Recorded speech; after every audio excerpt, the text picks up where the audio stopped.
There's different classes of first class, obviously. United first class is okay, but some of the European airlines have much better first classes. Some of the budget airlines have first classes that aren't really first class, but they make you feel pretty special. You have to factor all that in. Flying private is nice because no cockpit door, you can hang out, you can sort of drink and move about the cabin, but then there's when you hit capacity on an airplane, guess what? One of the seats is technically considered the toilet, so somebody theoretically has to be sitting on the toilet to take off and land. I would say 9 out of 10 of our customers own high-end sports cars. Whatever it is, it's a Ferrari, a Porsche, Lamborghini, Aston Martin, whatever their specific car or cars are. I would say that most of them have driven sampling of the cars that are available to then rent when we're traveling. Hey there, points people! You just heard a clip from Rob Ferretti from Adventure Drives and Super Speeders Rob. Rob has grown his YouTube channel to nearly 900,000 subscribers, and he hosts luxury driving events all over North America and Europe. In this episode, expect to hear about what are the best luxury car brands to rent overseas, comparing the experience of flying in a private jet versus commercial first class, how clients with tons of expenses and income every year think about points and miles, and so much more. And no matter what type of car you're renting for your next trip, consider a credit card with car rental benefits. One card to consider is the Chase Sapphire Reserve. This card has great car rental insurance benefits, as well as the ability to earn 10x points per dollar when cars are rented through the Chase portal. Remember, if you decide to apply for the Chase Sapphire Reserve or any other card, never ever ever apply directly through Google. Always use a friend or creator's referral link. And if you are interested in supporting this show when you apply for your next card, check out geobreezetravel.com/cards. And if you're not sure what card is right for you, I offer free credit card consultations at geobreezetravel.com/consultations. And we have links to the Chase Sapphire Reserve and the free consultation form for you in the show notes as well. And now, on with the show.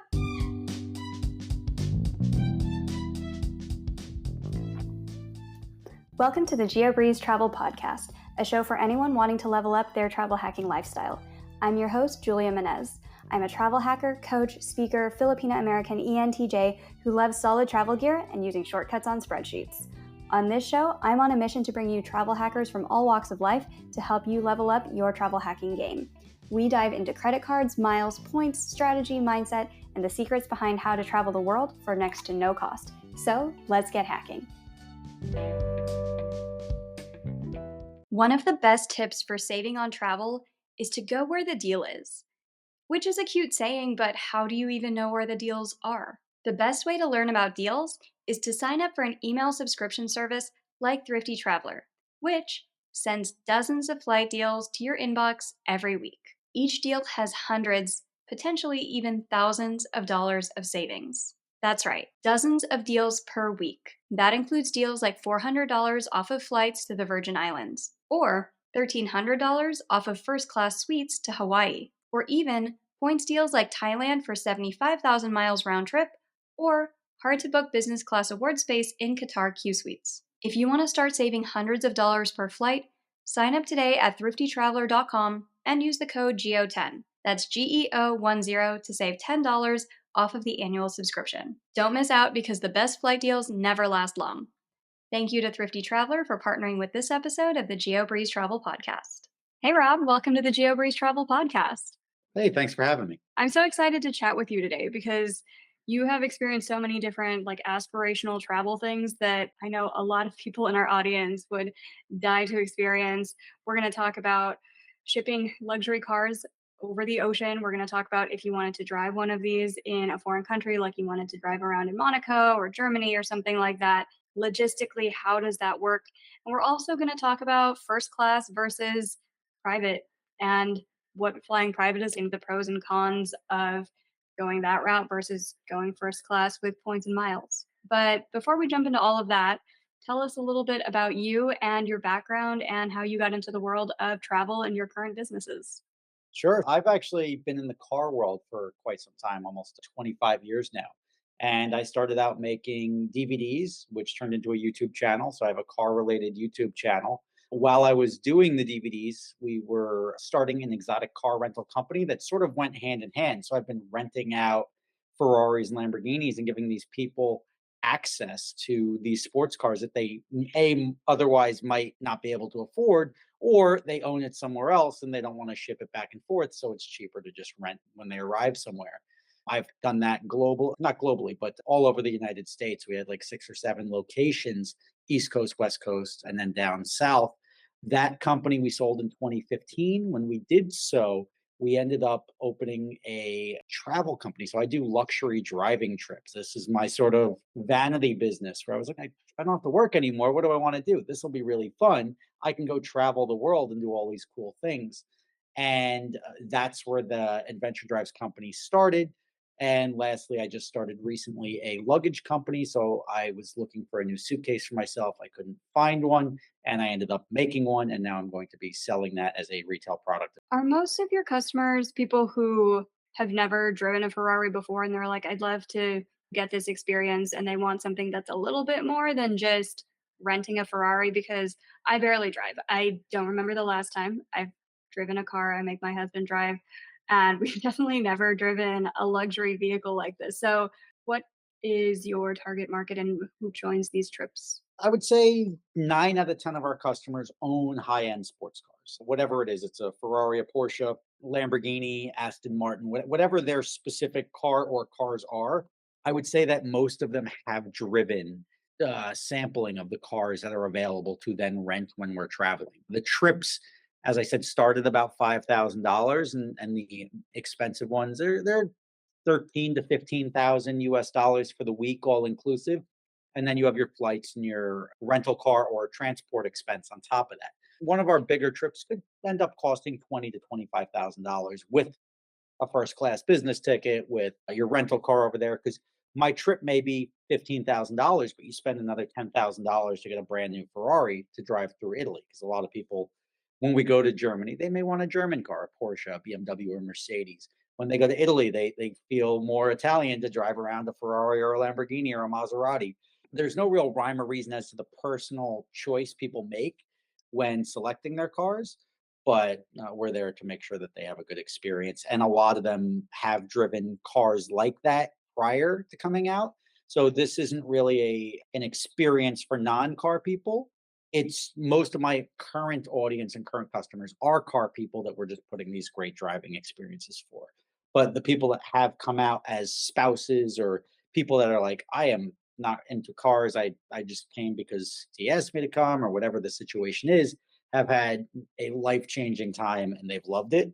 So that shows us that we're doing something right. If you can take somebody out of the space of it's targeted towards this person, but somebody else absolutely loves it, even though they came in not expecting to. What is the most surprising thing to people when they're driving internationally for the first time? So let's say somebody's a car aficionado in the United States, but they've never been to Germany or Italy or anything like that. What's the most surprising thing for them most of the time where they're like, "Oh, you can or cannot do this in Yeah, Europe?" I think the thing that catches everybody off guard is the road signs are not in English. But, on top of that, the driving in Europe is generally a lot more structured.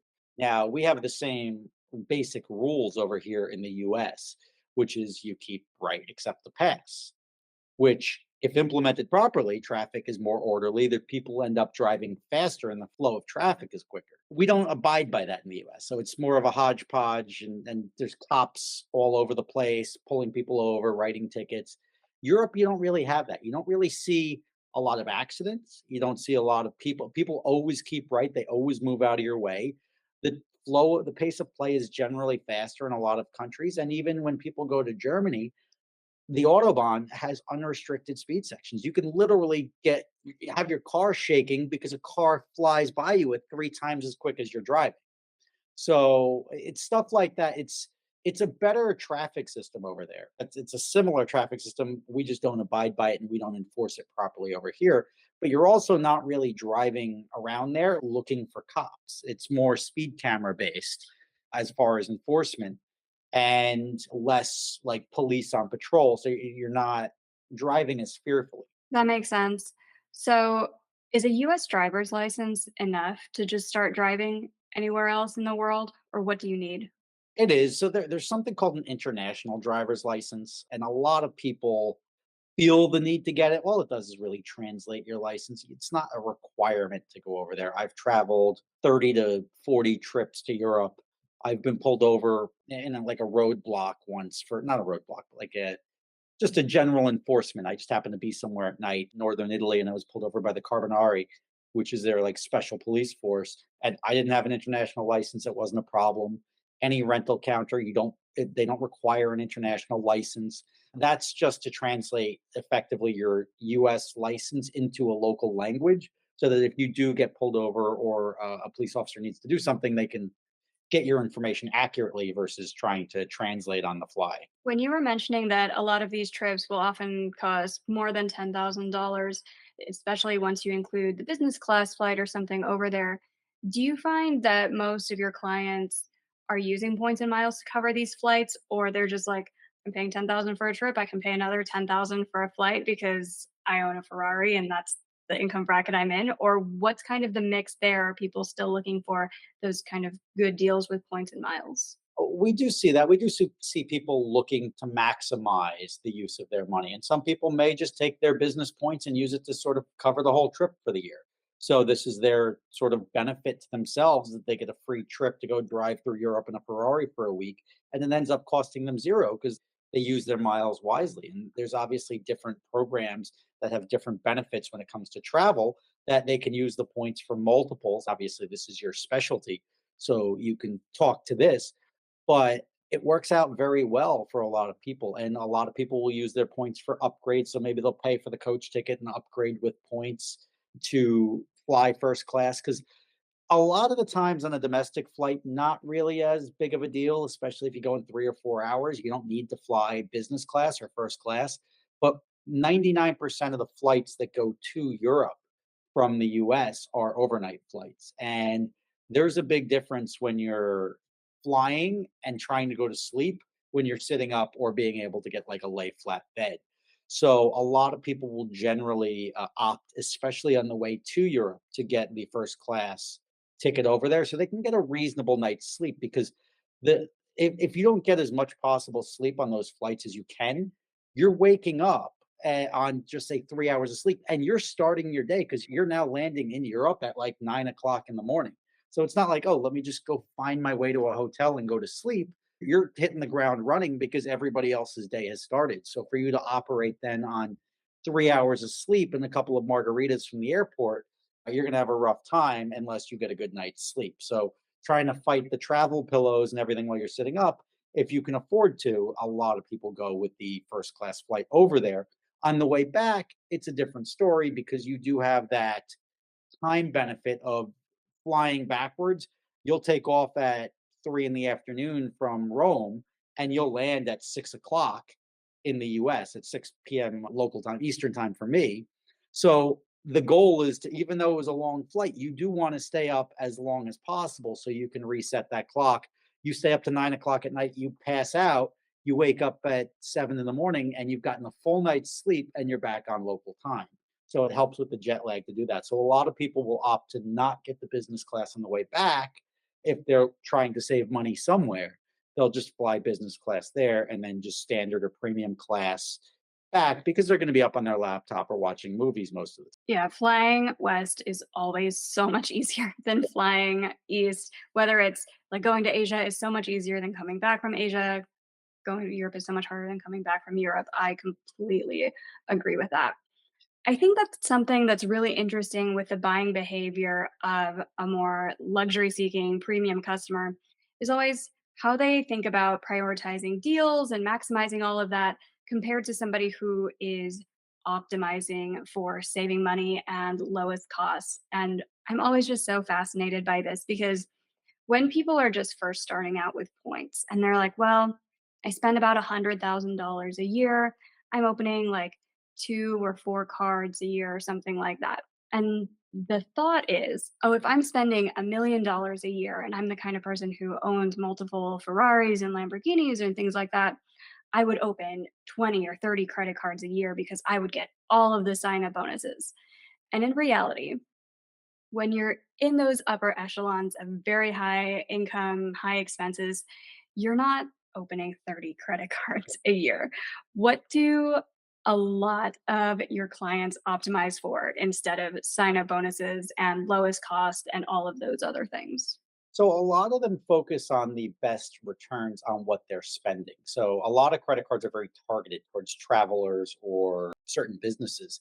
Chase, for example, has the Sapphire Reserve, which gives exponential points on travel and food, which when you're in the high end space, a lot of your money does go towards travel and food and going out to dinner all the time and stuff like that. So you'll take that 3 or 4 or 5 times spend on your points, and then they're going to give you a higher redemption when you redeem those points for travel. So there's ways to manipulate it, or there's cards that offer benefits that are. I was looking for my travel company now. I'm sorry, for my luggage company now. There was one of these Chase business cards that allows for like 6x on shipping. And I'm like, I'm going to be shipping a lot of bags. So for me to get 6 or 10 times my spend shipping spend back in points goes a long way. I don't see a lot of these people as having multiple credit cards. They'll usually have a Visa, MasterCard, and an Amex, and that's it. They're generally not turning those over. You're usually, when you get to the higher income levels, you're the guy who has the same credit card number for 20 years. You're not generally turning them over to maximize the points, but you're maximizing the points unless a better card offering comes out, a Palladium card or something that's got a better targeted offer for you. It's generally not for the sign up offers that you're going to sign up for that United Airlines card or something like that. But if you are doing a trip to just say Asia, and there's a card that's going to allow you to get a first class ticket and not spend $4,000, and you could sign up for the card, you could spend $6,000 in the card in 6 months, and now you can go to Asia for $600 first class. You'll do that because you have more benefit there. Yeah, a lot of my clients also where they're generating so many points and they might have less than an ideal redemption because I know you mentioned it's a lot of how much can I maximize like the return on investment and all of that. A lot of times it's not maximized at all where they're still using the portal because they're generating millions of Amex points per year from business expenses or something. And the way that they redeem points, I'm just kind of like, oh my God, this is like not the best way to use points. But with that level of volume, oftentimes it doesn't matter because they're going to get so much more by focusing energy on their business or whatever the input is to the funnel rather than tinkering every single thing. And they can always just outsource that to somebody. So I think that's an interesting mindset shift as well is okay, let me just pour more money or pour more brain cells into my business. The business will grow. I can outsource the tinkering with points because that's such a small percentage of what I need to worry about each year. I think that's always interesting as well. And the focus not so much on minimizing costs and maximizing and optimizing everything that way, but more so on speed and convenience. And I think that's why so many people love American Express, even if we're like, oh, you can get these better redemptions with Chase or something like that. They're just like, yeah, but Amex didn't really give me a hard credit limit and they're they respond faster to a lot Sure. of inquiries. It's funny because I had a Chase card, the Sapphire Reserve card, and it had a limit, but it let me go 10x that limit. Like it never had a hard limit. It would just let me spend. And at a certain point in time, I'm 10 times my limit this month. How is that even? It's got to stop working eventually, but you pay it off and they just let you keep going. So even though they have a written limit, it's not enforced if you're a good customer with them. They're like, look, I got to spend money. He pays us off every month. Like we don't have any problems with that. So I understand the charge card of the American Express, but what I've learned with Chase is as long as that balance is below your limit at the end of the month, they don't really care. You can spend it as many times you want over. That's not necessarily something I would suggest people rely on. Do you have a personal banker at Chase? We have JP Morgan. It helps. That definitely helps. I would definitely not recommend to just the average listener, "Oh, go ahead and spend like 10x your credit limit." It's not gonna work with Chase. It really helps if you have a personal relationship with a personal banker or business banker or something like that. So, let's talk about another luxury aspirational travel experience that a lot of people have on their bucket list, which is flying private. How would you compare flying private versus flying first class with a lot of the usual first class products that we see on the internet, like Emirates or Etihad or even British Airways first class or anything like that. How does flying private compare? So private's more convenient. Flying private, I enjoy flying private for the time savings and then the ease of use of just showing up and getting on the plane and going. So you don't have to deal with the security headaches and everything else that you would typically deal with when you, even with your priority boarding and everything like that. It's still not as convenient as, all right, all four of you guys are here. Let's get out of here. Versus waiting for the plane to fill up, waiting to deboard, anything like that. There's different classes of first class, obviously. United first class is okay, but some of the European airlines have much better first classes. Some of the budget airlines have first classes that aren't really first class, but they make you feel pretty special. You have to factor all that in. Flying private is nice because no cockpit door, you can hang out, you can sort of drink and move about the cabin. But then there's when you hit capacity on an airplane, guess what? One of the seats is technically considered the toilet. So somebody theoretically has to be sitting on the toilet to take off and land. So it depends on the size of the jet. If it's even a jet or a prop plane, anything over 12 seats requires flight attendants. But otherwise, you just have a basket of snacks and some drinks or something like that. And just because if you fly private, like frequently, you're probably not even going to be drinking on the plane. That's more of a first timer Instagram thing to go grab your bottle of champagne and go on a private jet. Most people are just getting from point A to point B when they own their own jet or they're flying frequently. I prefer the larger planes, like a nice first class, like a double decker first class, something like that. It's because the larger planes are much smoother to be on, especially for long distances. And as you get lower, it's the private jets are much more you feel a lot more side to side motion and turbulence, and I don't really enjoy that feeling. The convenience, you have the trade-off from the convenience to the actual experience that you're gonna get. You're gonna get a better experience with a lay flat bed and people waiting on you the whole time and an individual screen for everybody versus a private jet, which generally aren't really set up for that unless you're talking a 50 or $60 million jet. But the vast majority of the private air travel that people are going to experience is convenient to save time, but it's not as pleasant of an experience. It's just better to look on Instagram and be like, "Ah, I'm on a private jet."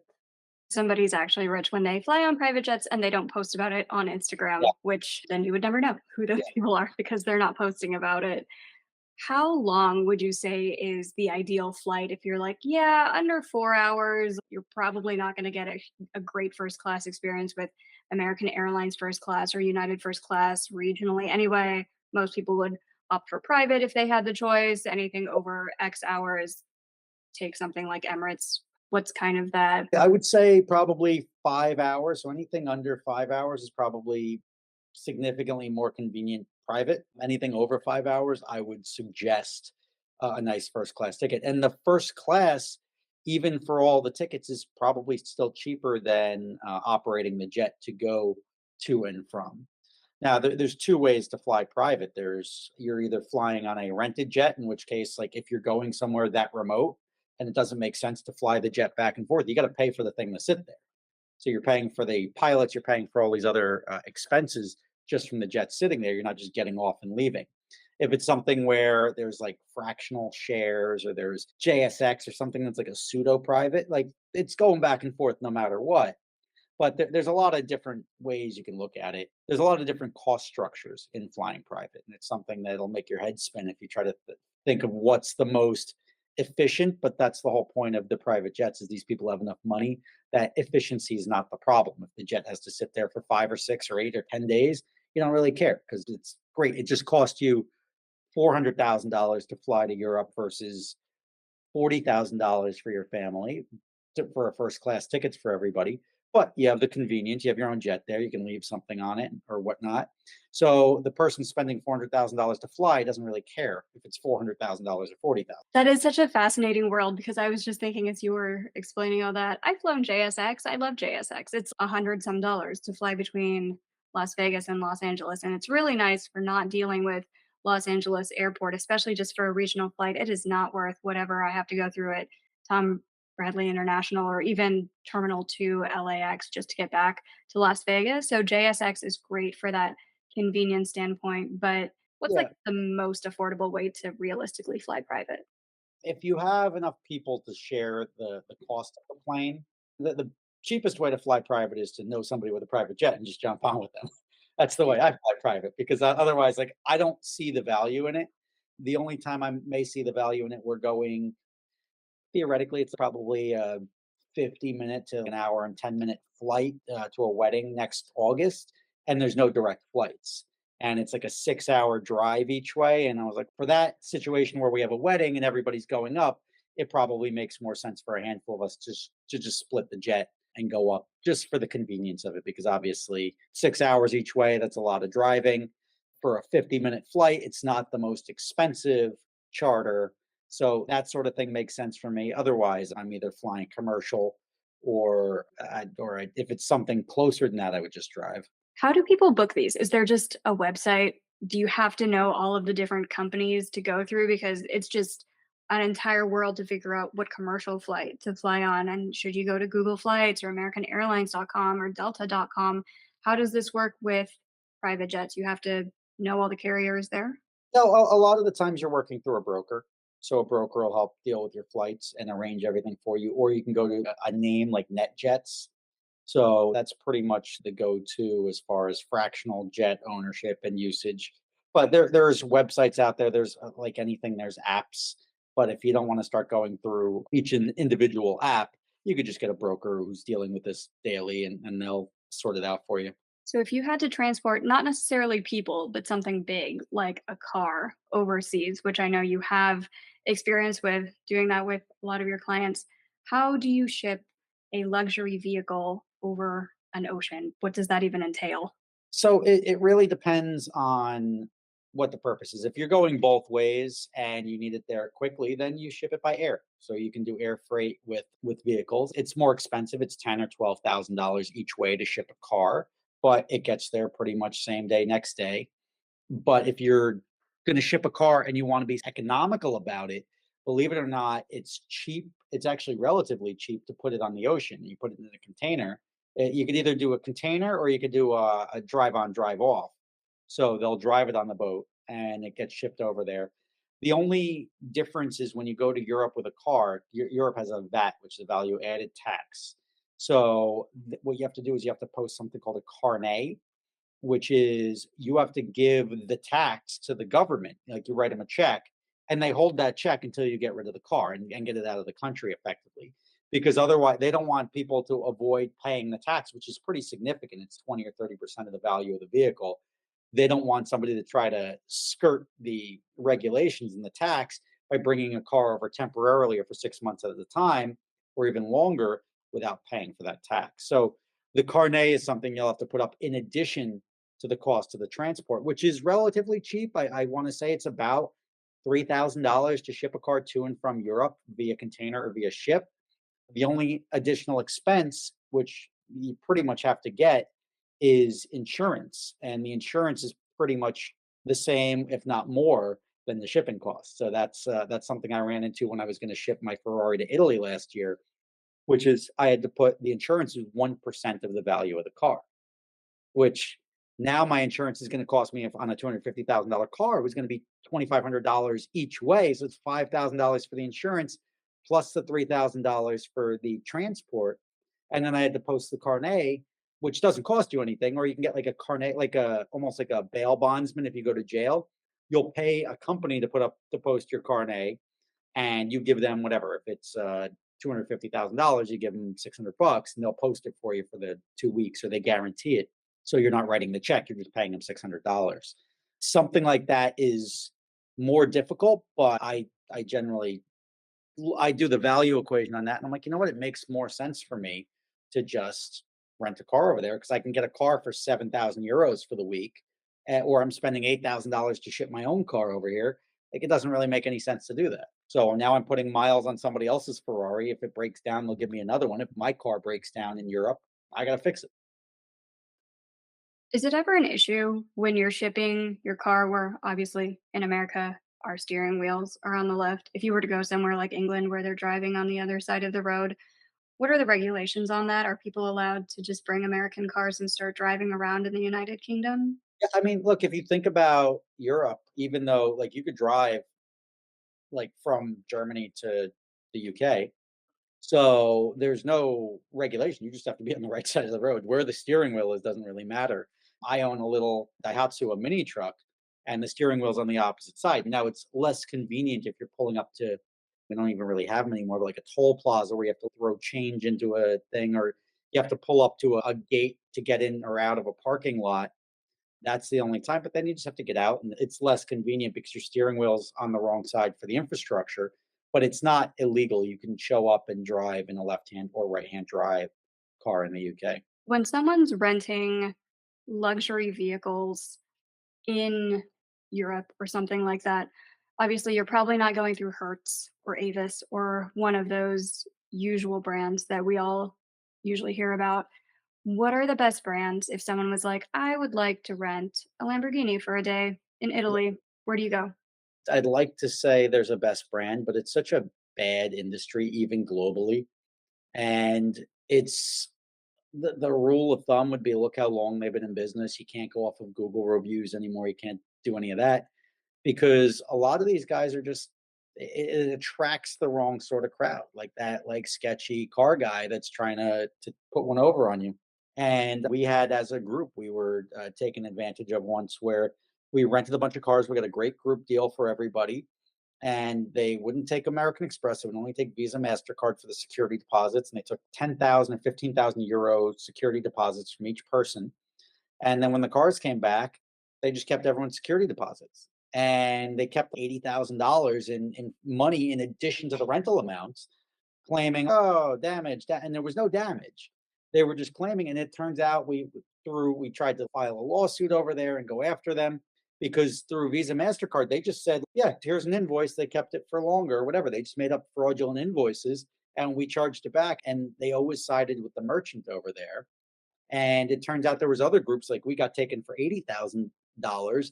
There's groups that got taken for $300,000 by these guys. And this one guy out of Italy was buying apartments and everything with it, and it just wasn't worth suing. So I mean, it's if you can stick to a Sixt or a Hertz or an Avis, a Sixt is generally, especially out of Germany, has a reasonable selection of M cars like BMW M cars or AMGs or Porsches.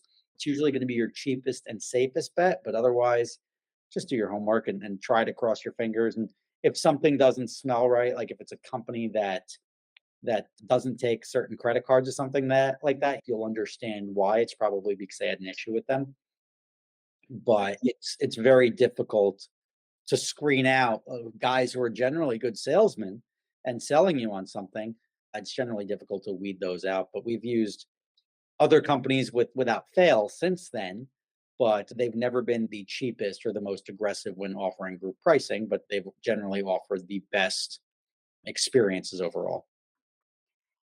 Yeah. One more thing with people who are balancing, okay, do I want the cheapest price? Do I want like lowest cost? What are you optimizing for? Because oftentimes, if you're going for the lowest cost, if it's too good to be true, it could just be a guy Yeah, scamming you out of $80,000. I well, and that's the thing you generally run into with Turo is like you're stuck. Like you're like, oh, cool. I because I have an exotic car rental company, and people are like, I can get the same car on Turo. Good luck with that. Because you're gonna go get some guy's car that's gonna have a ton of miles, no maintenance on it, and you have to go to his house, and then you get there and the side was torn up in a previous accident, who knows when, and he just hasn't fixed it, and then you're stuck with the car because now there's no, let me take that one instead. You're at his house. Like you just took an Uber to this guy's house from the airport. And what are you gonna do? You're gonna go back and hopefully you can get a comparable car. That was the only one that really existed in the area. And now you're in the middle of nowhere and you're stuck with something you don't really want. And I had that happen to me up in Canada where I was looking for a 7-passenger car for ice hotel trip. And I got there, I'm like, this can't be it. And the guy had a rusty car with pieces missing and everything like that. And it wasn't what how it was pictured on the website, but it was just all around a crappy experience. I was stuck. I got buried in it when I was there. I was like, I got to deal with it and make it work. Do you have any recourse at that point other than just like leaving a bad review on Turo? If you're just like, this was not at all what we signed up for, this car's not even safe. What do you do? I have the YouTube channel, so I'll make a video like, "Oh, look at this experience on Turo that didn't work out." And then Turo's like, "Ah, this is PR reaching out to you to see, yeah, how come we're sorry that happened to you. We're gonna look into that, and here's a credit for your rental." And you get stuff like that. But most people don't have that option. All they can do is go leave a bad review.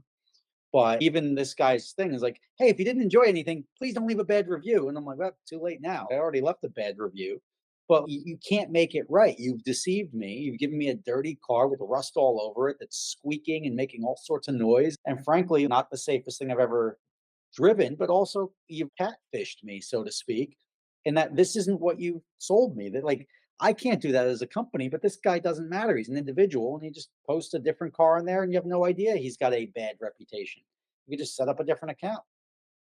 So it's really tough to try to weed through that. Yeah.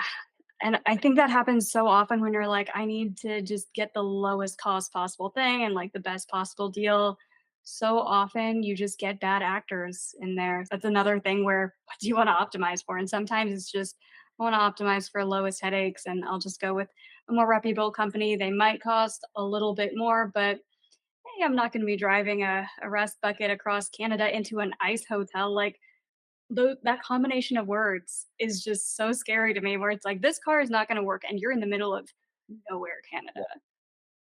I don't know. I think there's a balance because everybody likes to get value. I mean, I really don't. Other than that 0.001% of people, if you earn the money, you want to get some value for it. If you can get the same thing for 60% cheaper, then you're going to get that. But a lot of the times you learn where that trade off is and what at what point you're is not going to be worth the extra savings. So if you can stay at the Four Seasons or the Ritz Carlton, you're happy with either. So if one is 800 a night, one is 1400 a night, you'll stay at the 800 a night because you're getting the same equivalent experience and like they're interchangeable, but you're not going to stay at this unknown Airbnb, which is photographed really well, and it's 350 a night because something seems like it's not going. Because if everything else is triple the price, there's probably something you're not gonna want as part of that. Yeah, great advice. And with all of your experience with hosting all these different travel trips, especially for people who are definitely seeking a luxury experience, what would your number one piece of advice be for listeners today of, hey, if you really want to get a good luxury experience, whether for a driving trip or something else, here's the best way to suss out what you're going to get.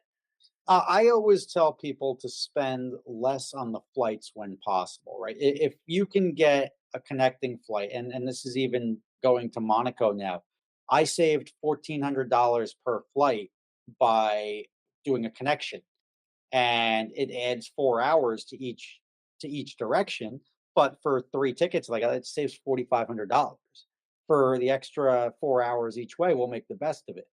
And a lot of people are like, I only want to fly first class, this and that. And I'm like, look, if first class is going to be an extra $3,000 for 7 hours of your life, there's a lot of massages you can get. That pays for a good portion of your trip between upgraded hotels, upgraded experiences. You're really snowballing that trip when you're just saying, like, all right, it's $3,000 or $4,000 for the flight, and then another 6 grand for hotels, and then 3 or 4 thousand. Now you're spending 15, $20,000 where it's a lot of people, myself included, I like to be a little bit more value oriented in that I'm not just going to spend $4 or $5,000 to fly to Europe when I'm like, look, the other ticket is $1,200. I'd rather save $3,800 on my ticket and then just deal with it when I get there and be a little uncomfortable for 8 hours because $3,800 is a lot of money.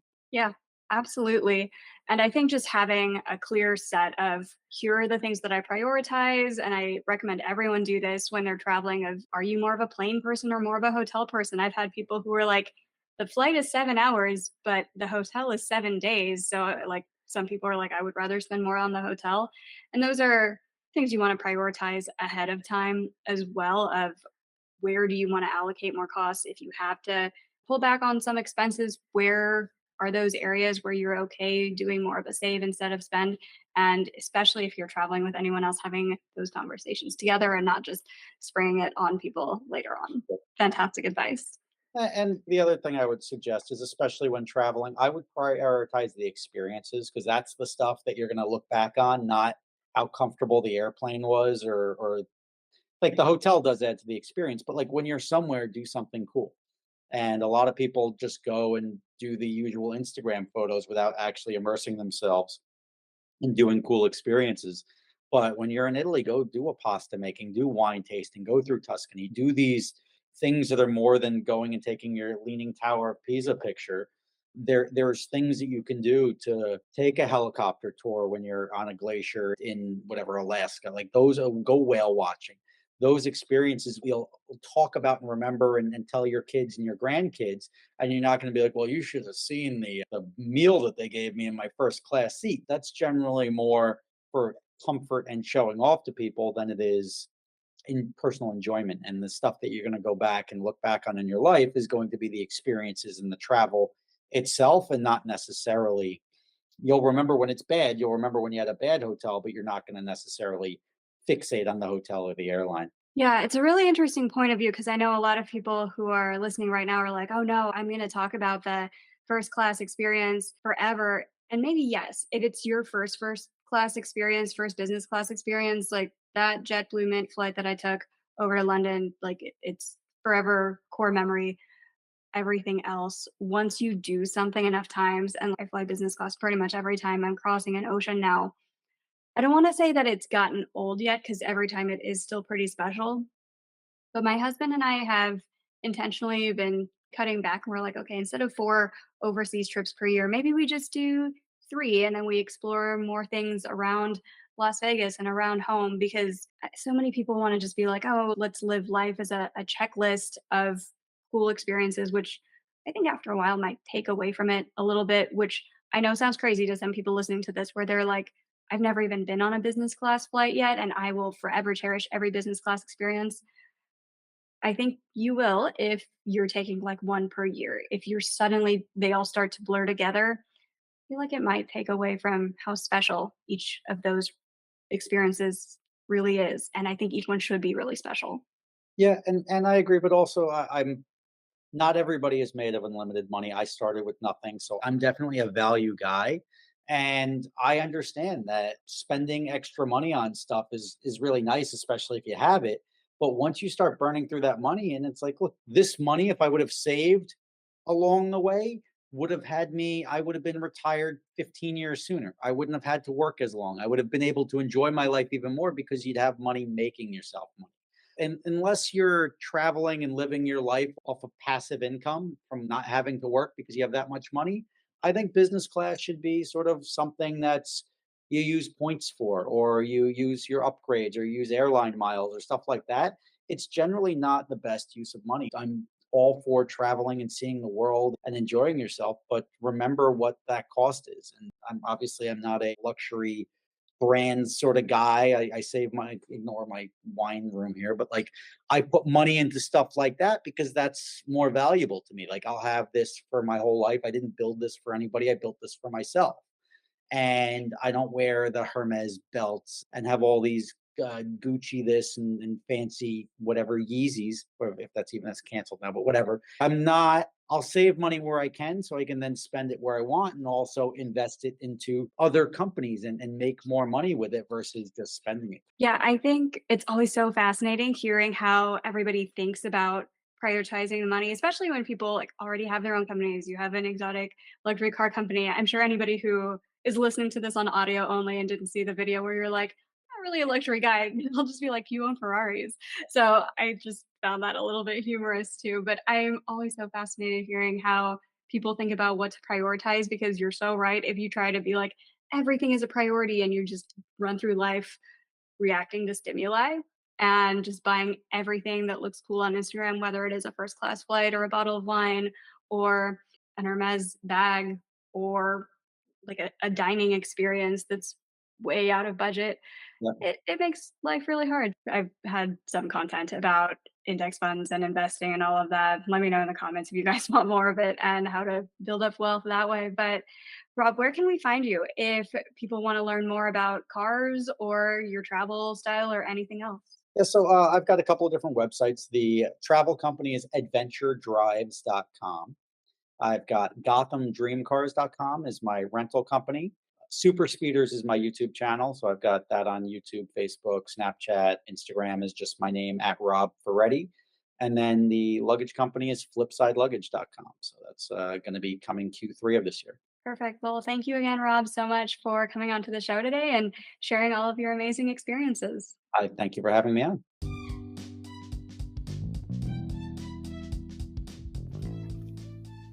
Thank you so much for listening to today's episode of the GeoBreeze Travel Podcast. If any of the cards mentioned in today's episode piqued your interest, please check out the links in the show notes for more information on any of the cards. Also, if you apply for a card using the links on that page, I may receive a commission too, so please and thank you. P.S. I hear the links work better in Internet Explorer or Safari, and sometimes the credit card applications tend to glitch out in Chrome. Additionally, it would mean the world to me if you could subscribe to this podcast, leave a 5-star review, and share it with a friend. And if you would like to make even more travel hacking friends, please sign up for the Patreon to access our monthly masterclass hangouts. We dive deep into a particular points program each month, and you'll get to ask all of your travel hacking questions and enjoy being around other people who enjoy points and miles just as much as you and I do. If you would like an invite to the next one, head over to geobreezetravel.com/hangouts to sign up to be on the invite list. Take care and happy travels!